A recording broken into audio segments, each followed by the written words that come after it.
Bonjour. Bonjour. Bonjour à tous. Nous voilà de retour après quelques semaines. Alors aujourd'hui on a décidé de répondre à toutes les questions, enfin presque toutes les questions. Et on va commencer par comment soigner les cystites avec l'argile. Alors, il faut bien savoir que chaque fois qu'il y a une pathologie un peu forte, il faut vraiment retourner à la cause. Et donc la cause, ça peut être aussi un organisme encrassé. Et quand il y a quelque chose qui ne va pas, il y a souvent un organe qui est plus faible. On a chacun nos organes plus faibles que les autres. Et c'est là que les toxines vont particulièrement arriver. Donc déjà, il faut toujours faire, quoi qu'on mange, quoi qu'on fasse, et quoi qu'on veuille soigner, il faut faire attention à son alimentation. Si on s'encrasse avec une alimentation, il y aura des problèmes partout. Donc vous allez faire des soins intensifs pour votre cystite, vous allez la surmonter, et il y aura quelque chose qui va se déclencher ailleurs. Alors reparlons de la cystite. La cystite, ce sera avec bien sûr de l'argile en poudre, une cuillère à café, voire une le matin, une le soir. Un demi-litre la première semaine, un demi-litre de fleurs de sureau. C'est une infusion, pas une décoction, infusion avec les fleurs. Donc on fait bouillir l'eau, on met 30 g de sureau pour 1 litre d'eau, on laisse infuser et on boit en un jour ou deux. On laisse infuser combien de temps? 10 minutes, un quart d'heure. Ça n'a pas grande importance, l'infusion. Il faut un minimum, mais après, vous n'êtes pas obligé de regarder votre montre. Hein. Et puis, il faut bien au minimum 1 demi-litre par jour. Si vous avez le courage, vous prenez 1 litre les 2-3 premiers jours, puis après un demi-litre. On ne boit pas ça d'un coup, comme Non, dans le courant de la journée. Dans le courant de la journée. Et évidemment, le soir, cataplasme d'argile au bas-ventre. Cataplasme d'argile, vous savez, c'est à peu près la vos 2 mains pour le bas-ventre, sous le nombril, entre le pubis et le nombril. Vous l'appliquez en principe froid, c'est-à-dire pas froid, mais la température ambiante. Mais si vous êtes particulièrement fragile, je crois qu'il est question après d'une personne de 90 ans, donc on lui fera tiédir son cataplasme d'argile. Si, à 90 ans, alors qu'elle n'a pas l'habitude des soins naturels, si elle a envie de le faire. Mais au moins qu'elle prendra du sureau, enfin on en reviendra quand on sera sur sa question. Alors, est-ce que l'argile enlève les effets secondaires des médicaments obligatoires pour certaines pathologies, par exemple cardiaques? Exactement. L'argile neutralise en partie les effets secondaires. Mais il faut un laps de temps d'au moins 2 heures entre la prise du médicament et la prise d'argile, avant ou après, selon le moment où on la prend, parce que justement, comme l'argile neutralise les effets secondaires du médicament, il ne faut absolument pas que ça neutralise la partie active du médicament. Donc il faut vraiment laisser un laps de temps, n'hésitez pas à mettre beaucoup de temps entre la prise d'argile et la prise de médicaments. Bon, on passe un peu du coq à l'âne, hein, mais on a fait dans l'ordre des questions qu'on reçoit. Alors, peut-on essayer le traitement sur un fibrome de 10 cm? Je vais revenir à ce que j'ai dit tout à l'heure. C'est qu'il y a plusieurs facteurs, mais on peut toujours appliquer l'argile. Il faut toujours appliquer l'argile quand on a envie et qu'on y croit. Bon, on l'applique et il faut 3 semaines, 1 mois avant de se décider si on sent que ça agit. Parce que l'argile fait beaucoup de choses, mais l'argile ne fait pas tout. C'est un produit formidable, mais ça ne fait pas tout. Il ne faut pas croire que parce qu'on a pris une cuillère d'argile, ça y est, hop, on est guéri. Mais les applications d'argile sont très efficaces. Côté douleur, déjà, et puis, en principe, le fibrome va tout doucement se résorber, et nous on a des quantités de témoignages comme quoi on s'est débarrassé du fibrome. Mais quel est le mode de vie? Quel est l'âge de la personne? Depuis combien de temps a-t-elle ce fibrome? Vous voyez, il y a beaucoup de choses. Donc mon père insistait sur le fait que chaque fois qu'on a une pathologie un peu importante à soigner, c'est pas comme on est tombé, on s'est éraflé le genou, non, on a une pathologie interne, donc alimentation saine, saine et variée, et surtout variée. Et puis, un mode de vie le plus sain possible, évidemment, avec activité à l'extérieur, etc. Donc, l'argile ne fait pas tout toute seule. Elle est souvent aidée. Mais là, par exemple, dans le livre, dans les livres, hein, même simplement dans l'argile qui guérit ou dans la méthode, vous avez tout un tas de tisanes et il y a une préparation qui se fait sur 2 mois pour les dérèglements glandulaires quand il y a un fibrome. Alors, en parlant des tisanes, vous pouvez contacter par exemple l'herboristerie du Palais Royal en disant c'est la composition de Raymond d'Extrait, et s'il ne l'a pas, il suffit de lui dicter à la personne et elle vous l'envoie à travers la France. Voilà, mais en général, ils ont les formules. Donc si vous demandez la tisane pour des règlements glandulaires, elle vous l'enverra. Maintenant, il faut penser que ce sont des herboristes et qu'ils connaissent les plantes. Donc s'ils vous disent, ce serait mieux, d'ailleurs, tous les mois, il y a des plantes qui sont, d'un seul coup, qui sont mortelles. Donc ils sont supprimés à la vente. Et donc l'herboristerie peut, s'ils veulent, remplacer parce qu'il paraît, comment je dirais, parce qu'il convient. Parce qu'il convient ou qu'ils ont eux-mêmes. Alors, elle poursuit cette dame. Alors, j'ai fait des cures d'argile par voie buccale. Bon, elle a ressenti beaucoup de bienfaits, mais elle a fait une échographie pour contrôler son kyste à un rein droit. Et là, apparemment, ils ont trouvé un nouveau petit kyste sur l'autre rein. Est-ce que l'argile aurait pu être un facteur de... Moi, je ne pense pas, parce que quand on soigne... d'abord, quand on soigne un kyste sur un rein, on ne soigne que ce rein-là. On n'en met pas sur l'autre. Hein, et les reins, vous le savez, hein, les surrénales, c'est au-dessus de la taille. Quand on dit j'ai mal au rein, c'est là, mais c'est les lombaires, ça n'a rien à voir. Un kyste au rein, c'est donc ici, et on ne met que sur un rein. Mais je ne vois pas du tout pourquoi il y aurait c'est parce que c'est la suite en fait, ça, de ce dérèglement. C'est pas lié, parce que ce kyste va se résorber petit à petit. Donc ça paraît pas logique d'en trouver un autre sur le rein. Bon. Et il y a aussi les tisanes rein vessiques, très importantes à boire quand on se soigne les reins. Alors, bon, on passe à une autre personne, et je pense que c'est une précision. Hein. Elle dit, si je comprends bien, foie, vésicule, pancréas et plus les yeux, on ne doit pas appliquer d'argile. Bon, c'est pas très clair, mais je pense qu'elle veut dire qu'on ne met pas les cataplasmes en même temps. Mais foie, pancréas, bon, foie, vésicule biliaire, hop, ici. Le pancréas est plus devant, alors en principe, il vaut mieux vous soignez soit le foie vésicule, parce qu'ils sont ensemble, soit le pancréas, qui est plus devant, à des moments différents. Et d'autre part, alors là, si vous soignez les yeux, c'est vraiment à un autre moment.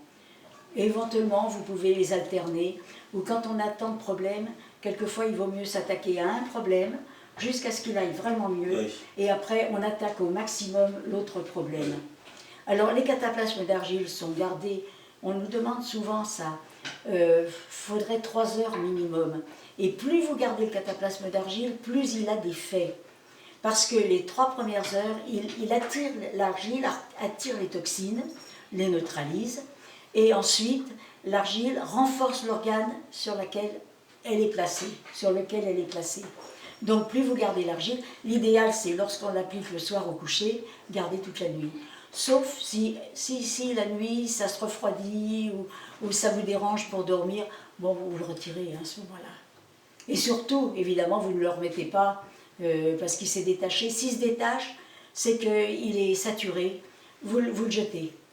Surtout, on ne remet pas un cataplasme qu'on a déjà porté.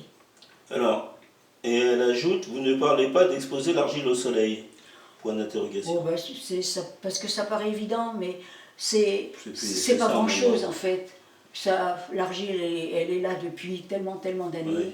Mais c'est pas plus mal, c'est un plus. Surtout si vous habitez dans le Midi, bien sûr, c'est un plus.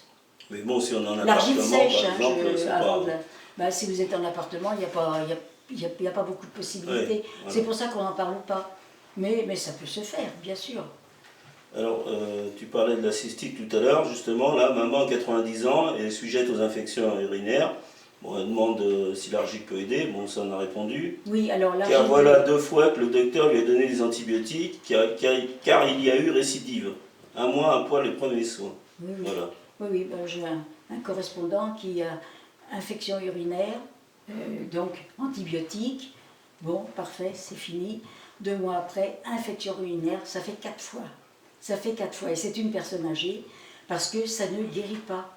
Ça met en dormance, et une petite fatigue, un petit stress, plof, ça repart. Alors qu'avec l'argile, évidemment, ça demande bien plus de temps que les 15 jours d'antibiotiques. Mais lorsqu'elle est finie, elle est finie. Alors, bien sûr pas pour cette maman, mais pour des plus jeunes, il faut vraiment ajouter le bain de siège froid. Parce que le bain de siège froid donne un coup de fouet aux défenses naturelles de l'organisme et permet de se débarrasser de toxines d'une façon très simple. C'est pour ça qu'un bain de siège ne sert jamais 2 fois. Une fois qu'on... bon, en 3 mots, une bassine dans laquelle on peut s'asseoir et où on peut mettre de l'eau jusqu'au-dessus du pubis. Eau froide du robinet, donc c'est pas compliqué. La bassine, on la met dans la douche ou dans la baignoire. On remplit avec l'eau du robinet. On s'assied dedans. On reste de 5-10 minutes dedans et on jette l'eau après. On se frictionne bien en sortant du bain de siège. Il faut que la pièce soit chaude, parce qu'il ne faut pas qu'on se refroidisse, qu'on ait au moins un pullover remonté pour avoir également bien chaud. Et il y a vraiment un réel bien-être après le bain de siège. Alors, tous ceux qui ont une pathologie à soigner, n'hésitez pas à faire le bain de siège. Soit le matin, pas forcément à jeun, parce qu'on n'est pas toujours bien réchauffé, mais sinon, pour les plus nerveux, le bain de siège peut se faire le soir au coucher et ça permet un endormissement beaucoup plus calme et plus rapide. Coucou, ravi de vous revoir. Je suis très constipé, problème de colonne diverticule. Quelle est la solution? Merci d'avance. Ben, bien sûr, cataplasme d'argile, ça, comme toujours, sur le bas-ventre. Et puis, les diverticules en eux-mêmes ne sont pas dangereux, mais le problème, c'est qu'effectivement, ils gênent le passage. Et ben, consommer de la choucroute crue, bio évidemment. Quand on parle de nourriture, c'est toujours bio. Hein. On ne va pas s'intoxiquer avec les légumes aux engrais. Alors, choucroute bio et betterave et kiwi. Voilà, vraiment 3 éléments qui sont très, très importants. Buvez beaucoup. Dès le matin, commencez par un grand verre d'eau.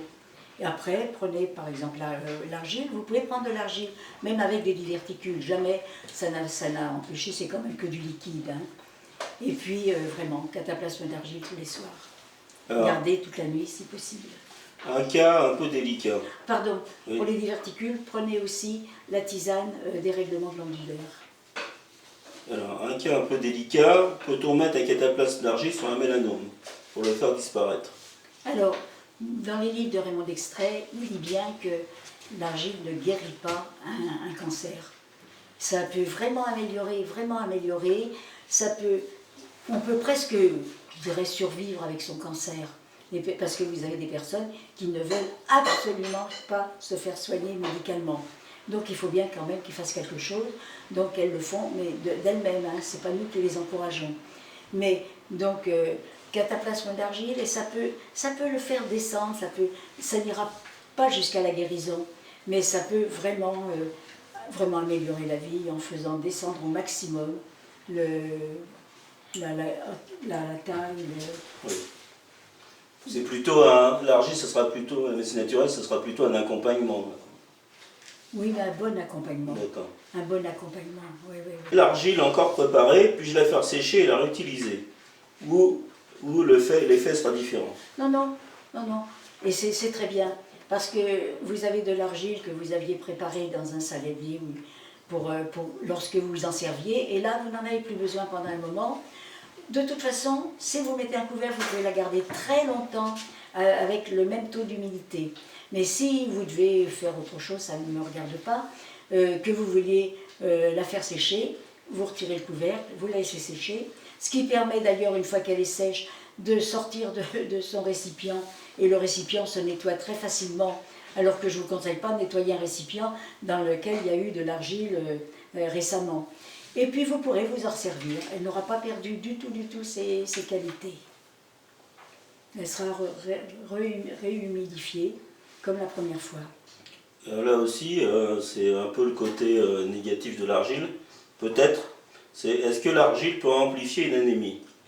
Ah non, ah ben non, quand il y a une anémie, au contraire, l'argile enrichit le sang. L'argile va toujours dans le sens de l'équilibre. Et du fait que l'argile enrichit le sang, non, c'est tout à fait favorable de faire des cures d'argile lorsqu'il y a une anémie. Évidemment avec d'autres soins, n'est-ce pas?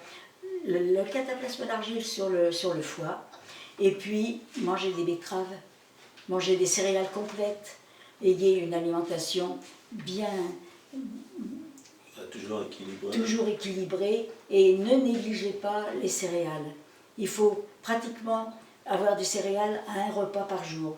L'autre, soupe, légumes, mais des céréales à un des 2 repas. Surtout en cas d'anémie. Mais pensez à la betterave.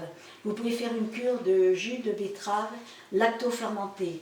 Si vous avez un extracteur ou un centrifugeur, faites-vous des jus de carotte, mi-carotte, mi-betterave. Et si vous n'en avez pas, vous pouvez aussi acheter du jus de carotte, mais surtout du jus de betterave lacto-fermenté. Pas simplement stérilisé, ça a perdu une grande partie de ses propriétés. Alors que la lactofermentation apporte énormément de choses. Ça rééquilibre l'intestin.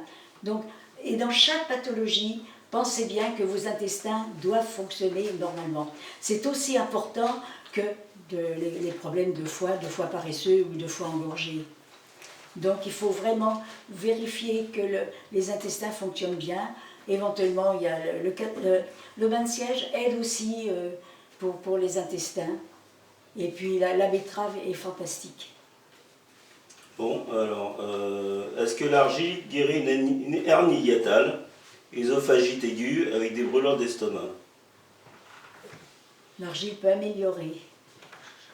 Dire que, voilà, on revient toujours aux mêmes choses. Quel est votre mode de nourriture? Quel est votre âge? Depuis combien de temps vous avez ça? Vous voyez, on ne peut pas répondre en 2 paroles.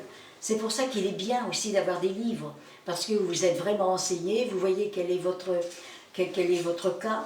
Et moi, je suis toujours là pour répondre, pour vous donner des précisions, pour vous aider dans la marche à suivre si vous êtes un peu perdu. Mais vous partez d'abord avec le livre. Bon, la hernie hiatale, guérison, je ne peux pas l'assurer. Ça peut, mais ce n'est pas certain. Alors toujours, quand on n'est pas certain, parce qu'il y a tellement de pathologies où on est certain que ça va soigner, que ça va guérir, vous faites les soins bien comme il faut, hein, tout ce qu'il faut faire pendant 1 mois. Et au bout d'1 mois, si vraiment vous n'avez pas l'impression que ça a beaucoup bougé, c'est que l'argile n'est plus rien. Mais à la moindre petite amélioration, ça veut dire foncez, vous allez avoir du résultat. Alors... Il y a évidemment, dans les livres, où vous demandez à l'herboristerie des tisanes pour prendre après le repas. Et dans pratiquement toutes les pathologies, pensez au foie. Donc déjà, commencez par faire un nettoyage de votre foie qui généralement est engorgé. La première tisane hépatique à prendre, sauf pour les enfants où on prend une tisane très très légère, mais c'est engorgement du foie.